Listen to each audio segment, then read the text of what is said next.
Here for the Lowe's early Black Friday deals? You're right on time for some of our biggest savings. We're talking up to 50% off select major appliances. Plus, up to an extra 25% off when you bundle select major appliances. Holiday lights going up soon? Select ladders are up to 50% off right now. Get Black Friday prices without the Black Friday crowds. Lowe's, we help, you save. Valid through 11/19. Selection varies by location. Select locations only. While supplies last. See Lowe's.com for more details.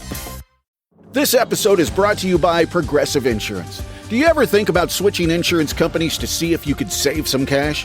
Progressive makes it easy. Just drop in some details about yourself and see if you're eligible to save money when you bundle your home and auto policies. The process only takes minutes, and it could mean hundreds more in your pocket. Visit Progressive.com after this episode to see if you could save.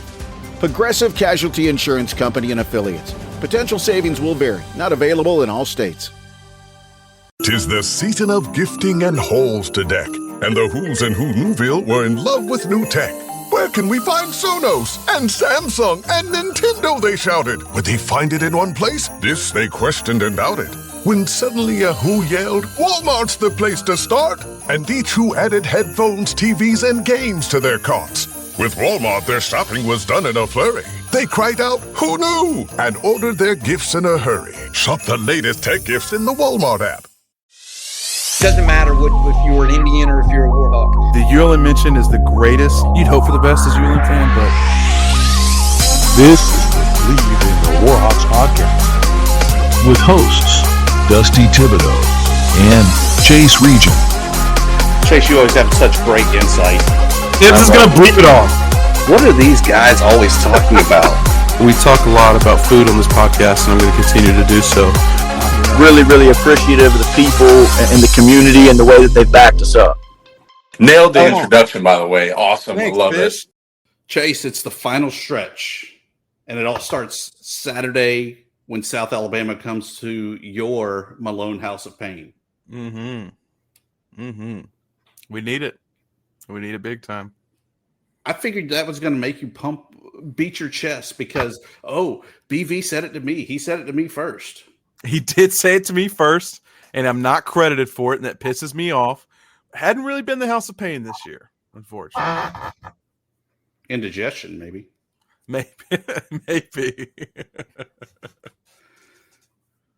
But we're playing South Alabama, the man that knows everything about South Alabama because he is Mr. South Alabama. Creg Stephenson of Alabama Live. Welcome in there, Creg. Yeah, thank you. Is that a real background behind you, Dusty? Is that a real grand piano back there? If you want to believe it, yes, it is. Okay. I was gonna say you're a cultured dude. Shit. ULM podcasting is really taking off for you. I got the really playing poker behind me. You got a grand piano over there. Anyway, I just don't have anything meaningful. I need to figure out a way to be able to hang a banner or something like that behind me. Something. And then I'll get rid of the virtual background. Yeah. Okay, good. All right, good. Yeah, thanks for having me as always. I kidded with you before. You waited till there was a team ULM could beat before you had me on, and I still believe that's the case. But that's all right. Well, we get into it there. I mean, South Alabama has not had kind of the season they were expecting. But at the same time, are they still kind of holding on to the issues from the Gio Lopez sudden departure and the Fluff Bothwell bolting? I mean, I guess. I still thought the offense was going to be pretty good this year because, Bishop Davenport played really well in the bowl game against Western Michigan, which is a mid-level MAC team, I guess, and they had some talent coming back. Kentrell Bullock, who is among their leading all-time rushers now. Devin Voisin coming back fully healthy. They had 4 or 5 offensive line starters back. So I think the hope was that the offense would be pretty good, but it's just been a disaster, man. And, I think part of it, I think the offensive line has been worse than they thought. That's part of it. But I think it's been about schematics and coaching, the failures this year, which is, the Major Applewhite and Paul Petrino not being on the same page. And, Major has taken on the play calling the last few weeks, and things have gotten better, but not a whole lot better. And I do think there's some stubbornness with Major Applewhite, not making changes maybe as fast as he should in some cases. So it's led to the offense has been better the last couple of games. Georgia State, which I was the worst defense in the Sun Belt, if not the country, and Louisiana, they actually country so bad. Yeah, I don't know if it's country or not. I haven't looked at it, but I know they're bad. And then Louisiana, they moved the ball well and scored some points, but not enough. And going into the bye week, we'll see what happens. I think they're committed to Bishop Davenport at quarterback, and he's played okay. He hadn't had a whole lot of help. So, yeah, I mean, if you want to blame it on the portal, that's fine. But Marshall lost his entire team to Southern Miss, and they've won, 4 or 5 games? Is it 5 now? Whatever it is. That's no excuse. I mean, everybody in the Sun Belt has that problem, with I guess, the exception of Southern Miss this year. But because they got a whole team from a new coach, but that doesn't happen every year at this level, obviously. Anyway, so, yes, they have been hurt by the portal, especially on defense, especially in the secondary. They lost 5 guys they expected would have been contributors. At least one of which is starting in the SEC, Ricky Fletcher at Ole Miss. But again, that's no excuse. Everybody has that problem. So I just think they've really, really massively underachieved on just about every level. Is this starting to heat up the seat under Major Applewhite, or is this something that you think it's just a down year? Yeah, well, yes and no. One, he's not getting fired this year. They can't afford to fire him. He's got 3 years left on his contract. His buyout is almost $2 million. When you see what, SEC schools are throwing around as buyouts, that sounds like nothing, but for somebody like South Alabama, it is. So no, he will not be fired. But yeah, the bloom is off the rose. There's no question about that.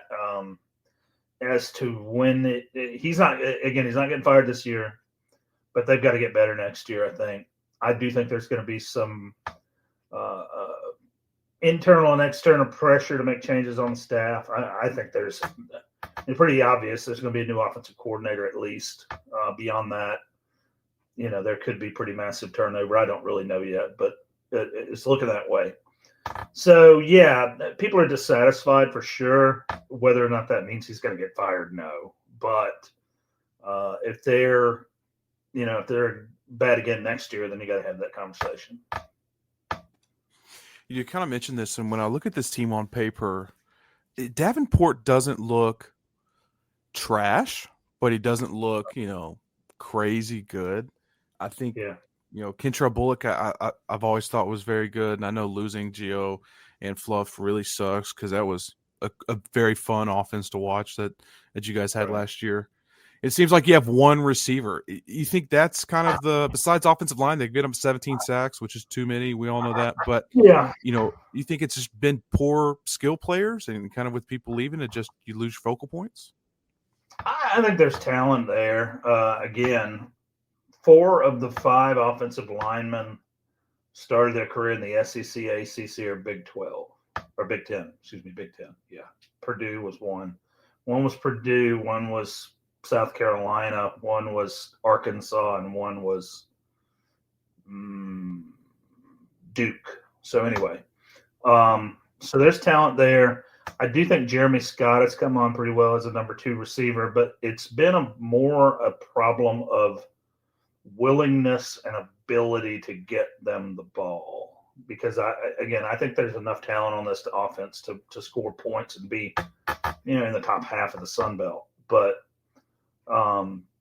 there's some philosophical things, and again, I've been around and around on this question for weeks with coaches and whoever else.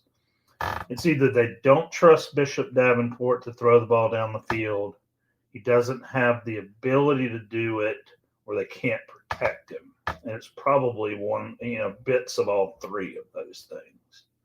So it's led to just some really, again, the last couple of weeks it's been a little better, but man, like Arkansas State was just insane how badly the passing game went. I mean, I think it was 57 runs and 17 passes, something like that.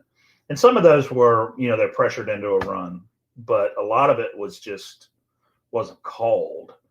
And against Louisiana, they got on the goal line. They had 4th and 1. They didn't score. They gave the ball to Bullock, and he didn't score. So they, but Louisiana was offside, so they got another crack at it, and they gave the ball to Bullock again on the other side of the offense, and he didn't score that time either. So I don't know. Like I said, I think there's some stubbornness there. Counting on guys to execute that just aren't doing it. And we'll see what they look like coming out of the bye week. But yeah, it's this sounds pretty negative because it is. It's been pretty rough to watch. I honestly think the defense has been okay. They've not been great. They have a bad habit of giving up points right before the half. But in terms of they've been in. There have been games, like I said, they gave up 15 to Arkansas State at home. You should win that game. There have been a couple where they've given up in the 20s and lost, or the low 30s and lost. You should have a chance to win those, but they just haven't. Is Blaine Myrick at the linebacker? Is that the league and South Alabama's version of Jason Henderson, minus the controversy? Were you saying they're inflating his tackle totals? I would never imply that, Craig. No, I don't think so. He's a pretty good player. He was Sun Belt preseason defensive player of the year. I think part of that was because he was one of the few guys back with experience that played a lot last year, and part of that was because he was hurt at the end of the year. But he's had a pretty decent year. He got a concussion early in the year that caused him to miss almost 2 full games. But the problem South Alabama has on defense is that their defensive line is small and gets pushed around. And that just leads to a lot of the linebackers in particular getting kind of caught up in the wash. They had a guy named Caleb Dozier who was a Georgia Tech transfer, redshirt freshman, was playing really well, but he got hurt, and I'm not sure if he's out for the year, but he's been out for 3 or 4 weeks. That's hurt him. Again, the cornerbacks have played pretty well. Nehemiah Chandler, Georgia Tech transfer at one corner, I would argue is probably the best player on the defense. He's been so good that he's probably not going to be here next year, and so again, the secondary and the back 7, if you will, back 8, depending on what kind of alignment they're in, is okay. But the defensive line is just undersized and inexperienced. They get pushed around. Early on, I think I watched the Tulane game, 31 to 33. You guys lose the game. Right. Did that, and I don't really want to get in the conversation about bad second games because ours was Alabama. And if you look at our schedule, yeah. I'm not going to say that out loud what the score was. But did that kind of – Hey, Tibbs, edit that out. Tibbs, you can edit that one out. I do – did it kind of set the rest of the season up like, oh, we got so close and it kind of, dropped some spirits? Do you think that had anything to do with kind of the rough streak? No, because the next game they played Auburn and played okay. Played a good game, 31-15, yeah. Yeah, Auburn and outscored them in the second half. I think they held Auburn to 3 points in the second half, something like that. And Auburn obviously ended up being not very good, but still that looked like the kind of game that you could build on, moving forward. But then once they got into conference play, they played Coastal Carolina. And, Coastal actually, I guess, has turned out to be pretty good, which shocks me based on what I saw earlier in the year. But at that point, I think they had scored 20 points total in their first 3 games. They came here and put 38 on South Alabama, and then it just made everybody think, whoa, this doesn't look good.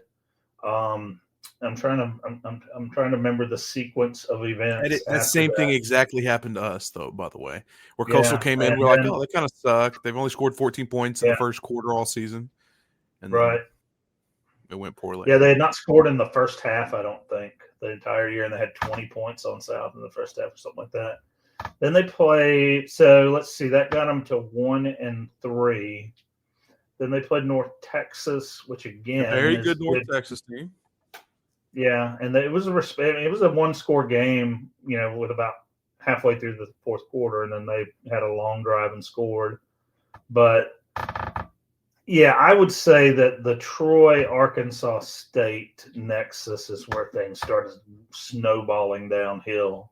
I mean, they took Troy to overtime up there, which is not bad. And Troy, again, has turned out to be pretty good, but at that point they weren't.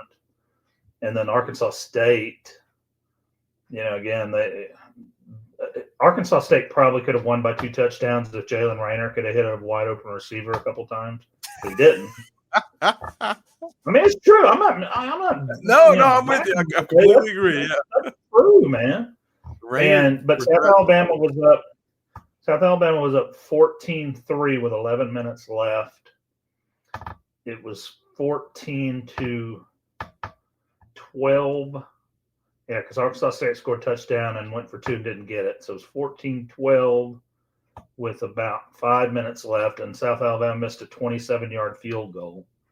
And then Texas State just drove the length of the field and kicked a field goal and won. And after that, it's just been whatever. They got to where they got they got to 1-6, and so they're having to win every single game the rest of the year. And they beat Georgia State. They had a shot against Louisiana, and they lost. And so now they're just kind of playing out the string. So we'll see. I mean, they look like they solved the Malone Stadium thing last time they went up there, but that's a totally different team, obviously, with a lot more talent. No, that was a painful game to watch when Kane Womack was just dropping bombs. Yes. Yeah, he, they did some stuff that, like, I think they dressed at the hotel instead, so they wouldn't have to get into the locker room and all that kind of stuff at ULM, and because of that place is haunted, as you guys know. But so there were some things they did differently. I don't know if they'll try that this year. We'll see, but I don't know. By the way, has ULM got its kicking situation straightened out at all? We have guys that will be putting a foot to the ball. Okay. Yeah, we've seen another email. The quarterback is the extra point kicker. If he is healthy, that is correct. Okay. It's not bad. It's really not bad. What happened to the first kicker? The guy, he was bad. Max Larson went out hurt with a leg injury. Has not played this year, so he'll come back for a super senior year. Okay. There was one guy that had, anyway, but I watched that Troy game, and they missed an extra point, which is one thing. And I'm not telling you guys anything you don't know, but they were short on like a 32-yard field goal, short. And when I watched it, I said, well, geez, that was blocked, wasn't it? No, you just missed it short. I have never seen that before. I mean, I don't like to make fun of people, but I've covered a lot of high school football in my life, and there are some rural schools that would just go for 2 every time because they could not kick an extra point. And I thought, and that's what ULM did, obviously. I mean, they were in position to kick a field goal going into the half that would have made it a closer game, and they went for it on like 4th and 11 on the 25 or something like that. I'm like, man, this is bad. It scored one this year, 4th and 11. Yeah, and that's been part of the struggles there, right? Is that you gotta go for it. There's no gimmies of kind of having that momentum win of getting that field goal, and the offense just has not been able to punch it in. But just like if it was 4th and 30, like we've seen a couple times as well. Right. Where's it at on the play sheet of a 4th and 10 inside the red zone, so to say? Yeah, you're right. South Alabama had some kicking issues early in the year. I mentioned they missed that field goal against Arkansas State that basically cost them the game, or at least would have made Arkansas State have to score a touchdown. Their kicker was hurt for about the first 6 weeks of the year. he's back now, Davis Little, so that helps. They can at least count on making an extra point. The first guy, Hamilton DeBoyan, he missed 2 against Auburn. And again, it didn't matter in the game, but it just kind of affects everything you try to do when you're not reliable just to kick a short field goal, which again, at the college level, I just don't see how that's possible, but it is. Well, we didn't think it was possible either until we saw our 5th kicker kick for the year. Unbelievable, man. It's been rough, dude. This year has been the absolute crazy, where at ULM we've seen where the first and second string kickers have been hurt. Right. The first and second string quarterbacks have been out at the same time as the kickers also. Right. And even the classic feel-good Rudy type of story of sending the email blast out and getting the call to arms of kids coming out to try out for kicker. It always seems that the story is, oh, he comes in and he hits the 50-yarder for the win. No, we haven't had that yet. Pull some guy out of the stands like Mike Leach did when he was at Texas Tech that time. Pulled a guy out of the stands. And that kid was actually solid. Yeah.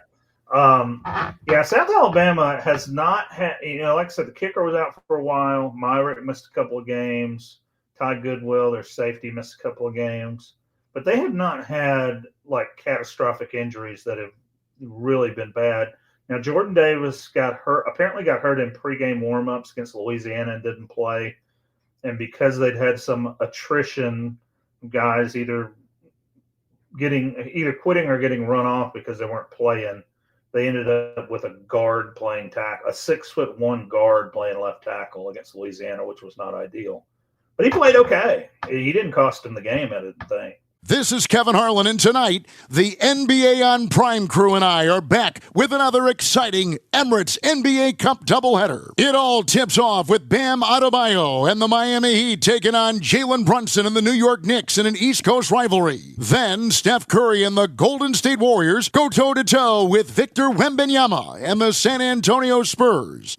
It all comes your way on Prime. And if you're not a Prime member, that's not a problem. Sign up for a free 30-day trial to get started today. The Heat and Knicks, the Warriors and Spurs. Coverage starts tonight at 6:30 p.m. Eastern, only on Prime. Restrictions apply. See Amazon.com/Amazon Prime for details.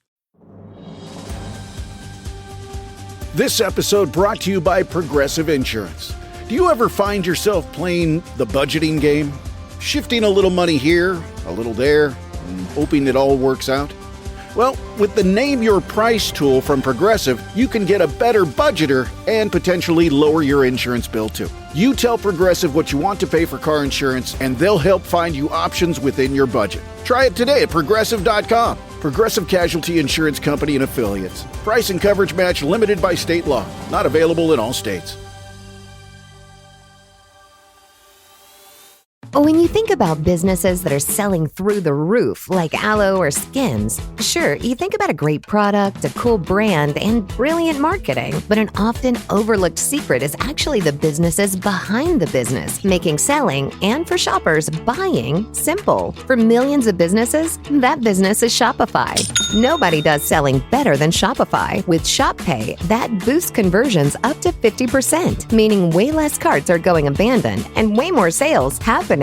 So if you're into growing your business, your commerce platform better be ready to sell whatever your customers are scrolling or strolling on the web, in your store, in their feed, and everywhere in between. Businesses that sell more, sell on Shopify. Upgrade your business and get the same checkout Skims uses. Sign up for your $1 per month trial period at shopify.com/Westwood1, all lowercase. Go to shopify.com/Westwood1 to upgrade your selling today. Shopify.com/Westwood1. So they can't even really use injuries as an excuse. I mean, it's just been underperformance across the board pretty much. And that includes the coaches. So, Craig, yeah, with that, how do you kind of see Saturday playing out? You asked me to make a prediction. Yeah. Well, It's a good question. South Alabama has actually been better against teams that throw the ball a lot. And I know ULM does not throw the ball well. They count on the running game. So, it's going to be it's going to be tough for the Jags to win. They've had trouble stopping the run. Again, like I said, the defensive line kind of gets pushed around.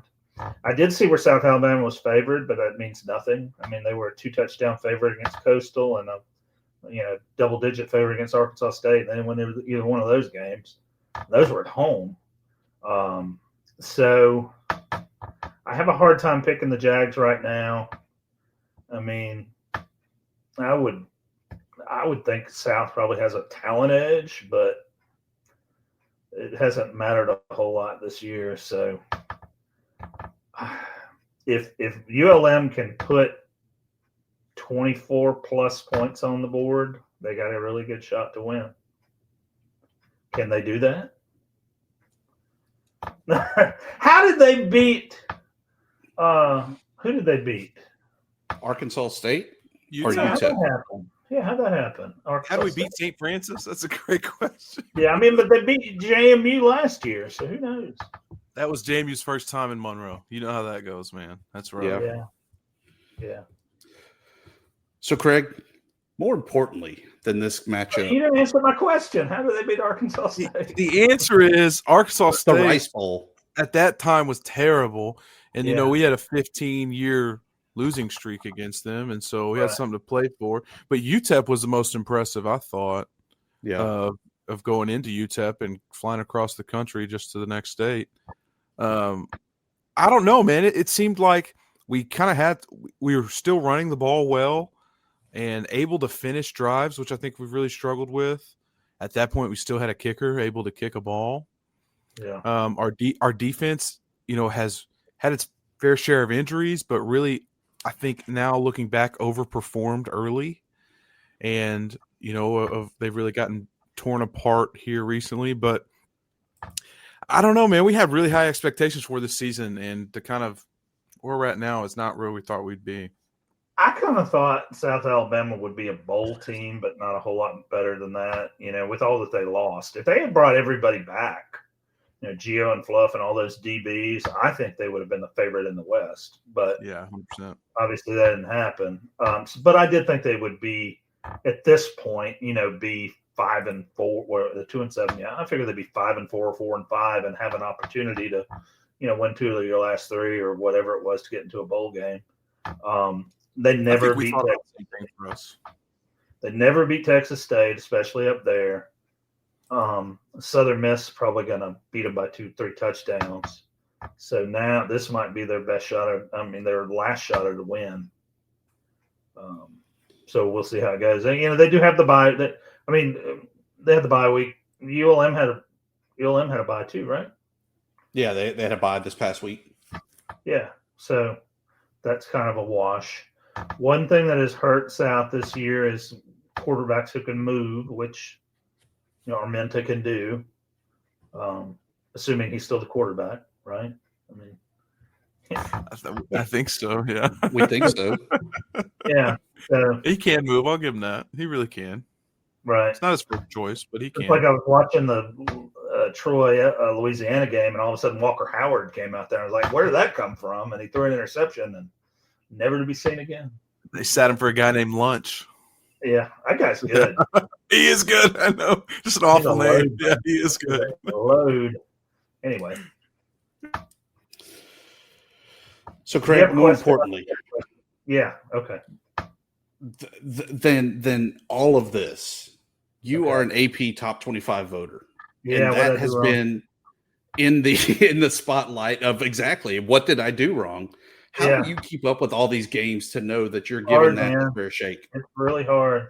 The last thing I do before I go to bed every Saturday night, which is, and it is a long day for me because we have kind of an all hands on deck situation where I work. So everybody's keeping up with all the teams in the state, so you got to jump in and help out with Alabama and Auburn stuff all the time. And Troy and South Alabama, and sometimes they're playing at the same time, So but anyway, So the last thing I do is I pull up the top 25 I had last week. I write down what all their scores were and their record. Then I go through the national standings and pull up anybody who's not ranked, who has a pretty good record, and kind of dig through that. I watch a lot of it. I try to watch as much as I can, or at least keep up. If it's not convenient to watch, I'll at least pull up the stat broadcast and kind of follow it that way, just to see how the game flow is going. Because you can look at the final score and not really be able to tell. Well, they lost 34-31, but they were down 31-10 going in the fourth quarter, and it wasn't really that close of a game. So it's hard. It really is, and there have been some where I have been way off what everybody else has, and some where I've been pretty close. And I had Louisiana ranked at the start of the year. Obviously, that didn't go well, but I did. I think a lot of people did. I really thought they were going to be for real. I've got JMU ranked now. I've been, kind of jumping back and forth between Tulane, Memphis, and USF out of the American. I'm trying to think if I had anybody. I don't think I've had anybody else G5 ranked this year. So that's kind of how it goes. I mean, North Texas? Yeah, North Texas. I'm sorry. There's 4 American teams, right? Tulane, North Texas, Memphis, and USF. Yeah, it's all of them. I think I got USF ranked right now. North Texas, I was all on board with until South Florida came to their place and put 63 on them. It slapped them around when they did it, too. Really 100%. It was bad. I watched most of that one. But anyway. So your question, to answer your question, it's hard. It really is hard. I think I have a pretty good idea of the top 10 or 12, and after that, it's a crapshoot. Just, you're going to be right, you're going to be wrong, and you rank somebody high, and then they lose by 30. I mean, the good news, it doesn't really matter like it used to. It's not a part, because 20 years ago, the AP poll helped determine the BCS. And if you moved somebody too high or too low, that could affect not just them being in the national championship game, but them being in the Rose Bowl or the Alamo Bowl. I mean, if you drop somebody too far down, it's kind of the way it went. It's really crazy. I'm glad it's not that way anymore, but people do pay attention to it, and I get DMs and tweets and emails all the time from disgruntled fans of one school or another. And that's just about the poll. That's not even the Auburn, Alabama fans that are hitting him up there, Chase. Oh my God! Yeah, yeah. I vote for the All-America team. I vote for the Heisman. Actually, I'm the state coordinator for the state of Alabama on the Heisman, which means I control the voting list, and if somebody quits their job, I have to replace them. So very cool. That's the one award I don't have a vote for. That I got to figure out how I can get it. Yeah, you got it there. Like I said, every state has a state coordinator, and I would imagine you're in Texas, right? I mean, I would imagine I'm in Texas. It covers Louisiana. Yeah, but I think it's based on where you live, unless you work for a company in another state, which you don't really. I mean, I don't know. Is your website registered in Louisiana or is it registered in Texas? Hell if I know.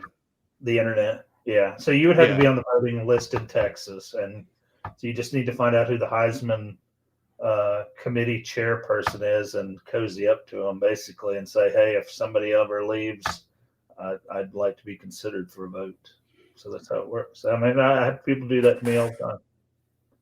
There we go. Chase, I have a pathway. If you move to Mobile or Tuskegee or Florence, Alabama, I can put you on the list, but I can't do it until then. So. I shouldn't be on the list, Tibbs. I'd be voting for Alonzo Barnett. So yeah, the Heisman is interesting too, because they, when they, I'm getting off on a tangent here, but when it gets a week from the voting the voting announcement, they put out their finalists. There are no Heisman finalists. There's one round of voting. You vote for the 3 people you want.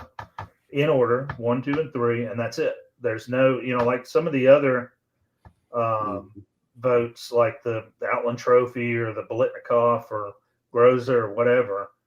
You vote for semifinalists and then finalists and then a winner. So you get to vote 3 different times. You can change your vote, obviously, if somebody you were voting for is eliminated. But in the Heisman, you vote 1 time, and that's all. So when they say finalists, what they're really saying is these were the top vote getters, and we want to have a good TV show, so we invite 3, 4, 5 people to New York for the show. Greg, we don't have to know how the sausage is made, Well, I mean, I think it's interesting because but that's that. Yeah. You ever been to New York for the ceremony? No. We used to, my company, when we had when somebody from Alabama or Auburn was expected to win, they'd send somebody, but it's never been me. So no, I've never been. I guess I could go, but I'd have to buy a ticket. I probably have to pay my own way.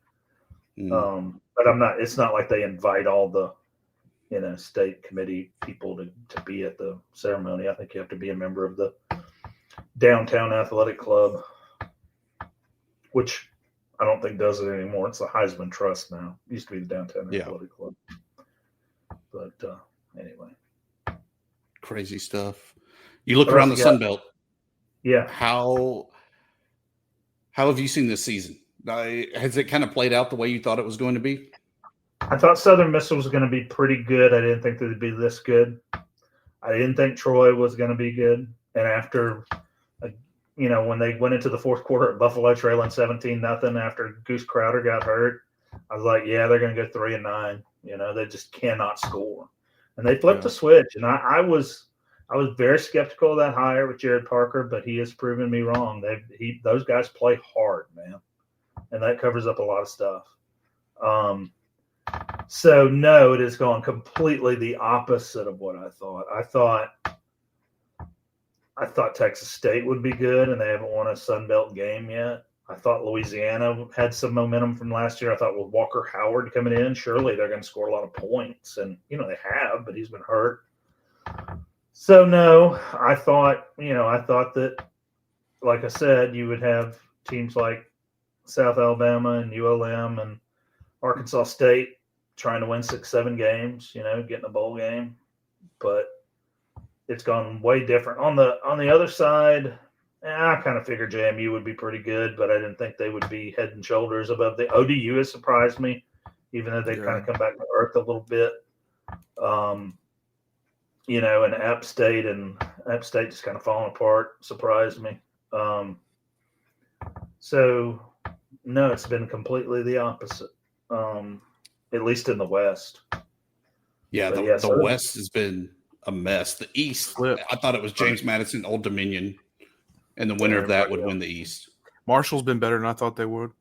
Yeah, for losing their entire team. I agree. And again, I thought Southern Miss would be a lot better, but I thought that would be 6-6 or 7-5, not potentially 10-2 games. It's wild. Yeah, good ball club. Yeah, and again, obviously they took a conference champion and brought the core of that, and with the same coaches, so it shouldn't be a surprise that they're good. It's got it's what we saw Signetti do at Indiana. Yeah, and some of the others, like when they brought all those Houston Baptist guys to Western Kentucky a couple of years ago. So that's the formula. You just don't ever see it. You don't usually see it within the same conference, obviously. And I've been meaning to look this up, and you guys may have. Has anybody ever won the same conference 2 years in a row with different teams as a coach? Not that I could think of. There's not been that many that have been within the. There's been a few guys in the SEC, but none of them, like Dan Mullen, for example, or Tommy Tuberville. None of them won the conference in year one or in the last year at the other place. So be worth looking into, and it certainly never happened in the Sun Belt. No, because usually you're going out the league. Right, that's what I was going to say. How many times has somebody gone from one Sun Belt school to another? There have been guys that coached at multiple Sun Belt schools, but it was usually they went up and failed and came back. Yeah. Good stuff. Well, Creg, are we going to see you on the Bayou this upcoming weekend? Sad to say no. Chase, what'd you do to him? That you scared him away? He's scared of the House of Pain. Come on, Creg.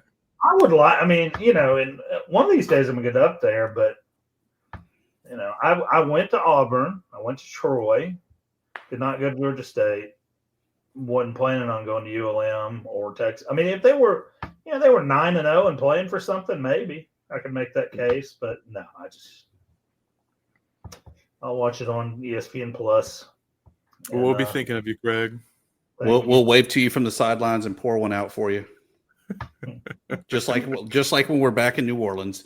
But Creg, tell everybody where they can find out more about you. Oh yeah, AL.com/USA, AL.com/sports, on social media at Creg Stephenson, like CREGSTEPHENSON, and check it out. A lot of I think some of our stuff on the website is behind a paywall, but I think the South Alabama stuff, Sunbelt stuff, is free. So check it out if you hadn't already.